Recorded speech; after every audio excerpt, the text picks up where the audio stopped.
So welcome everyone, I hope you all are doing great. So guys, आज वाले session के अंदर हम लोग अपने केमिकल काइनेटिक्स चैप्टर के कुछ मोस्ट इंपॉर्टेंट क्वेश्चनों को डिस्कस करने की कोशिश करेंगे। And yeah I think we should start the session. तो देखो भाई, फॉर अ गैसियस रिएक्शन, इस तरीके से रिएक्शन हुई है। Rate of disappearance of the A is given like that. आप हमको rate of overall rate of reaction, rate of disappearance of ammonia, rate of appearance of product के बारे में बताओ। तो रेट के बारे में यदि हम लोग थोड़ा अपने माइंड के ऊपर जोर लगाने की कोशिश करेंगे, देन वी विल फाइंड कि यार ये वाली चीज़ ना हम लोग ना चैप्टर के स्टार्टिंग के अंदर ही पढ़ लेते हैं, जहाँ पे हम लोग देखते हैं कि जो rate of disappearance of ammonia, rate of disappearance of the reactant होती है, वो rate of appearance of the product के भी इक्वल होती है। उसी को हम रेट के भी इक्वल लिखते हैं। तो yes, for solving this question we will use our date concept, जो कि मैंने यहाँ पे भी मेंशन किया हुआ है। Rate is equal to rate of disappearance of the product, नहीं yes, rate of disappearance of the reactant is equal to rate of appearance of the product. And by में उनके रिस्पेक्टिव कोफिशिएंट है, as you can see. So या ये वाली value हमको given है। जैसे ही हम लोग अपनी इस वाली वैल्यू को यहाँ पे पुट करेंगे, then we can easily find our overall rate of reaction, rate of disappearance of B and rate of appearance of the product। And यहाँ पे मैंने इनके आंसर को भी मेंशन किया है। So yeah I think question हमारा सोल्व हो चुका है। We should move on our next question.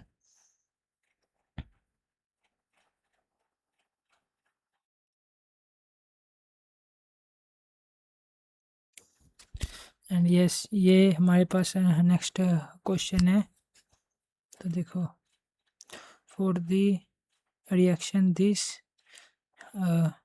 ये चीज़ हमारे पास फॉर्म होगी। फ्लोविंग इनिशियल रेट एक्सपेक्टेड वर ऑब्टेन्ड एट इतना। ये वाला डाटा है ना, इतने टेम्परेचर पे हमको मिला है। Now the question is asking from us कि भाई आप ऑर्डर ऑफ रिएक्शन बताओ with respect to NO and the Cl2। And part number B में question is asking that overall order of reaction क्या होगा and value of rate constant क्या होगी। तो देखो, सबसे पहले ना हम लोग तो अपने experiment number 1 and experiment number 2 के साथ खेलेंगे, मतलब कि इन दोनों को आपस में करेंगे divide. After that we will divide experiment number 1 and experiment number 2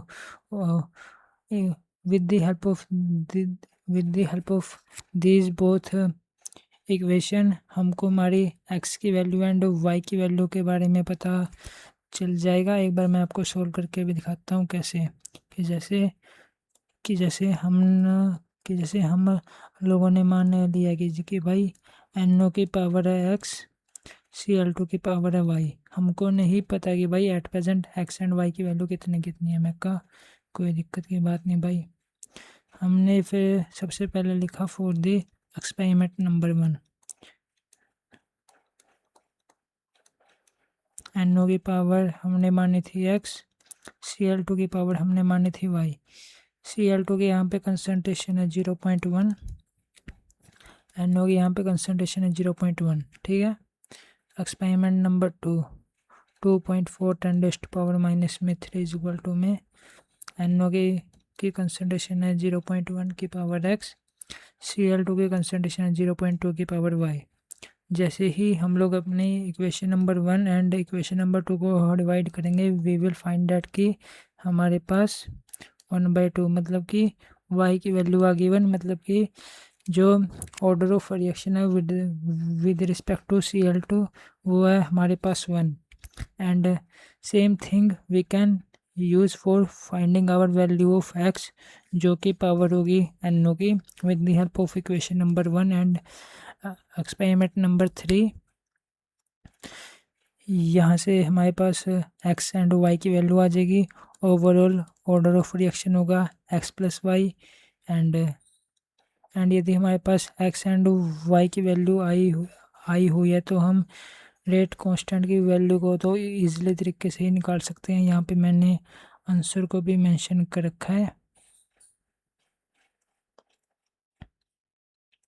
so now guys, this is our next question. For a first order reaction 50% reaction complete हुई है 20 मिनट के अंदर इतने टेम्परेचर पर। आप हमको रेट कांस्टेंट के बारे में बताओ of the reaction. Then simply we will use this formula for finding the our rate constant, and after that question is asking from us how much time will it take for the reaction to be 90%, मतलब कि कितना time, मतलब कि हमारी reaction कितना time लेगी for the 90% complete होने के लिए। Then for solving this part we will use our first order reaction वाले फॉर्मूले को यूज़ करेंगे, जिसके अंदर हमको हमारी के की वैल्यू पता है, टी की वैल्यू निकालनी है, ए नोट की वैल्यू भी पता तो नहीं है, मगर ए टी से निकाल लेंगे बिकॉज ए टी की वैल्यू होगी 0.1 ए नोट, बिकॉज हमारे पास है जो 90% रिएक्शन है वो कंप्लीट हो चुकी है, मतलब कि जो लेफ्ट अमाउंट है रिएक्टेंट की after the 90% completion of the reaction वो इतनी ही होगी। यहाँ से ए नोट कट जाएगा। After solving the calculation we can, हमारे पास टाइम की वैल्यू आ जाएगी जो कि आएगी इतनी, and we can learn this thing. Basically part number 3 हमको क्या कह रहा है कि prove mathematical that for a first order reaction time required for the 99.9 completion is approximately 10 times of T half. तो yes we can learn this thing as a fact कि भाई time required for the 99.9% completion of the reaction in the first order वो होती है 10 times of the T half reaction. ये वाली चीज़ मैंने अपने शॉर्ट नोट्स के अंदर भी आपके साथ शेयर किए थे, उसके अंदर भी मैंने ये चीज़ मेंशन कर रखी है। तो यस, तो आई थिंक ये वाला क्वेश्चन भी हमारा सोल्व हो गया। Now we can move on our next question. हमारे पास नेक्स्ट क्वेश्चन है ये। एक बार क्वेश्चन को प्लीज़ अपने तरफ से भी सोल्व करने की कोशिश कीजिएगा। मैंने तो ये सारे क्वेश्चन अपने हाथ से ही सोल्व कर रखे हैं, तभी मैं इतने फास्ट तरीके से जितना हो सके उतना ज़्यादा एक्सप्लेन करने की कोशिश कर रहा हूँ, मगर यह आपको भी एक बार क्वेश्चन को अपने हैंड से ज़रूर सोल्व करना चाहिए। तो आई थिंक आप सभी ने एक बार क्वेश्चन को सोल्व कर लिया होगा। Now it's my turn to solve out this one question. तो भाई लोगों देखो, for a zero order reaction इस तरीके से हमारे पास रिएक्शन हुई है with an initial reactant concentration है इतनी, रिएक्शन पूरी कंप्लीट हो जाती है 100 सेकंड के अंदर। आप हमको रेट कांस्टेंट के बारे में बताओ, टाइम रिएक्शन कितना टाइम लेगी 75% कंप्लीट होने के लिए, एंड एक जर्नल रिलेशनशिप लिखो टी हाफ के बीच में जो कि ए नोट के ऊपर डिपेंड करता हो। तो भाई देखो, सबसे पहले पार्ट नंबर 1, ये हमारे पास होता है जीरो ऑर्डर रिएक्शन के लिए फॉर्मूला। ये वाली टी की वैल्यू के बारे में हमको पता है, ए नोट की वैल्यू के बारे में भी पता है। ए टी की वैल्यू हो जाएगी after the completion of the reaction, ये हो जाएगी 0। देन यहाँ से हम के की वैल्यू को निकाल सकते हैं। उसके बाद question is asking from us 75% complete होने के लिए कितना टाइम लगेगा। 75 का मतलब कि 75% रिएक्शन कंप्लीट हो चुकी है, मतलब कि ए टी की वैल्यू क्या होगी, मतलब कि ए टी की वैल्यू होगी ये left amount of the reactant.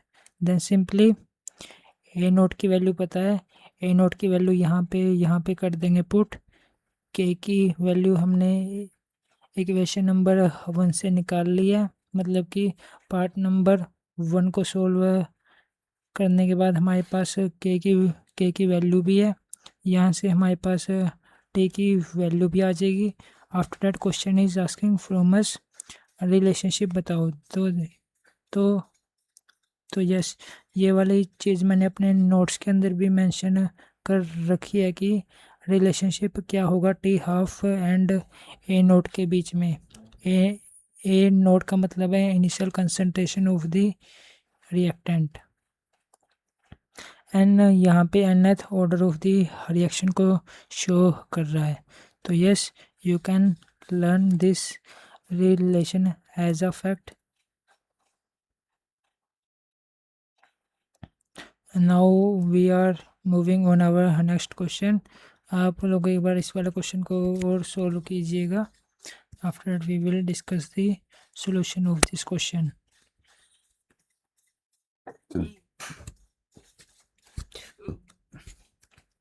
I think guys आप सभी ने क्वेश्चन को सोल्व कर लिया होगा। Now it's my turn to solve out this one question. सबसे पहले एक बार क्वेश्चन को छोड़ो, आप लोगों ने मेरे को ये वाली चीज़ बताओ कि क्या आपने इस वाले फॉर्मूले को अपनी क्लासेस के अंदर पढ़ा है।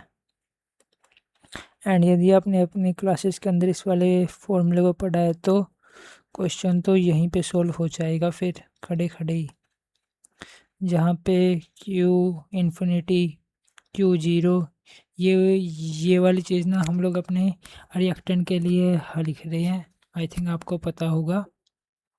नाउ एक बार क्वेश्चन के बाद से आते हैं। Thermal gas phase decomposition reaction कुछ इस तरीके से होती है। फर्स्ट ऑर्डर काइनेटिक्स को फॉलो करती है। Initial pressure of a pure gas A in a closed vessel at a constant volume was found P note इतना। 10 मिनट के बाद पी टी की वैल्यू होगी इतनी। आप हमको पार्शियल प्रेशर ऑफ गैस ए के बारे में बताओ एंड रेट कांस्टेंट के बारे में भी आप हमको बताओ।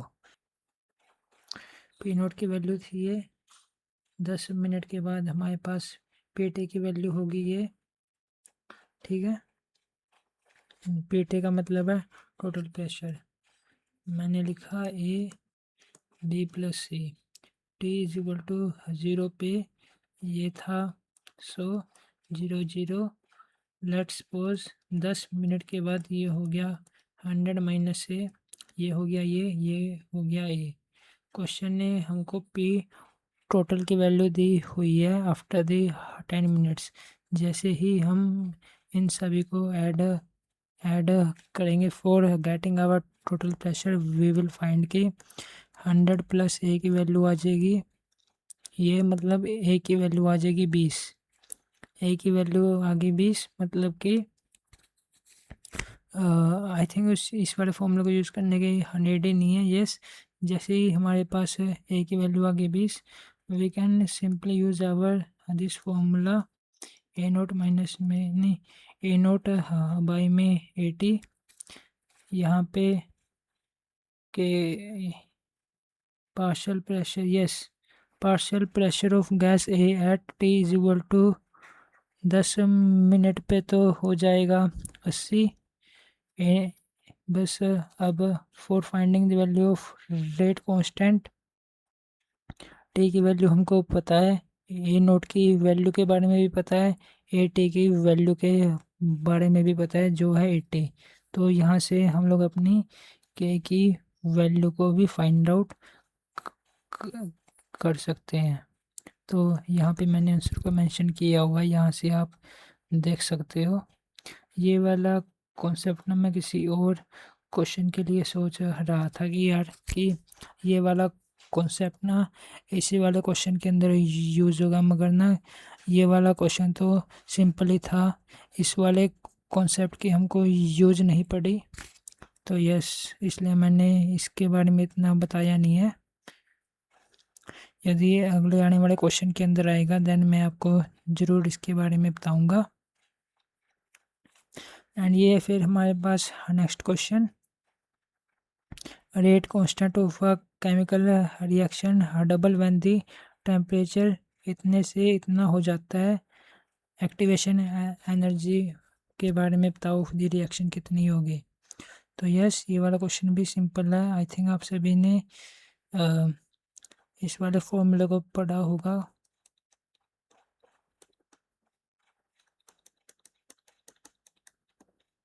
इस वाले फॉर्मूले को पढ़ा होगा।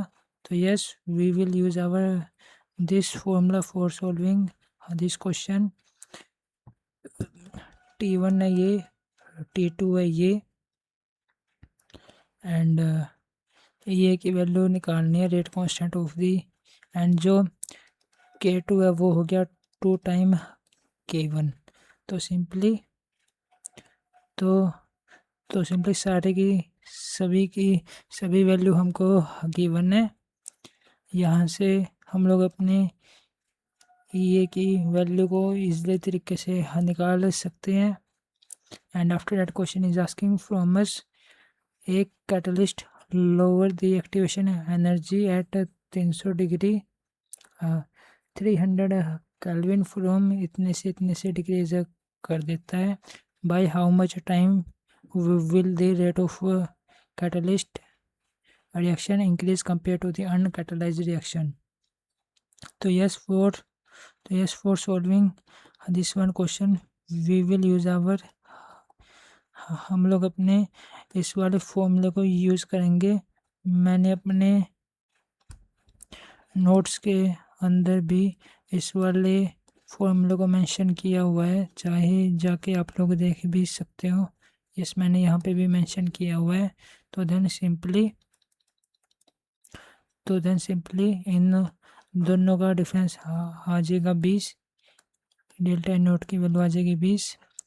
टी की वैल्यू के बारे में पता है, आर की वैल्यू के बारे में पता है। ये वाली चीज़ के बीच में हमको रिलेशन को निकालना है। तो यस, ये वाला क्वेश्चन भी हमारे पास सोल्व हो गया।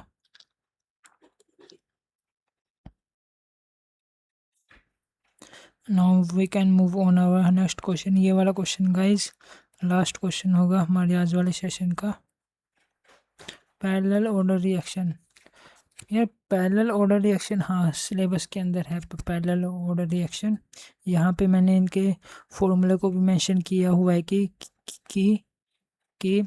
रेट कांस्टेंट इफेक्टिव क्या होगा of the overall reaction and yield of B का फॉर्मूला क्या होगा। जैसे हमारे पास एक रिएक्शन ये है, ये तो है K1, इसका ऑर्डर है K1, इसका ऑर्डर है K2।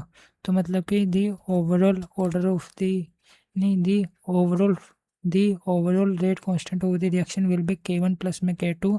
एंड जो यील्ड होगी बी की हम लोग अपने इस वाले फॉर्मूले से निकाल सकते हैं। Now question is asking from us A reactant है जो कि दो पैरेलल ऑर्डर रिएक्शन के अंदर रह जाता है। एक के टाइम पे एक है ए से बी, एक है ए से सी। K1 का कांस्टेंट है, K1 की वैल्यू है ये, K2 की वैल्यू है ये, E की वैल्यू है ये, E2 की वैल्यू है ये। Question is asking from us की ओवरऑल इफेक्टिव के इफेक्टिव क्या होगा for the disappearance of. Yes, तो for solving the part number 1 we will use this formula. Percentage yield of B के लिए हम लोग अपने इस वाले फॉर्मूले को यूज़ करेंगे। K1 बाई में K1 प्लस में K2 N2 में 100। तो यहाँ से हमारे पास यील्ड ऑफ बी भी निकल जाएगी and overall effective activation energy of the reaction के लिए we will use this formula. ये सभी के सभी फॉर्मूला मैंने अपने नोट्स के अंदर भी मेंशन किए हैं, जहाँ से आप लोग सभी के सभी फॉर्मूला को असेस कर सकते हो। तो आई थिंक आज वाले सेशन के अंदर आप सभी को मज़ा आया होगा। ये वाला था part number A of this video. Basically मैं चाहता हूँ कि ना वीडियो जितनी ज़्यादा छोटी हो उतना ही ज़्यादा आपका भी प्रॉफिट होगा, मेरे को भी बोलने के अंदर उतनी ज़्यादा आसानी रहेगी। सो मैं इसके अगले आने वाले 6 से 7 क्वेश्चन मैं पार्ट नंबर बी के अंदर कवर अप करूँगा। सो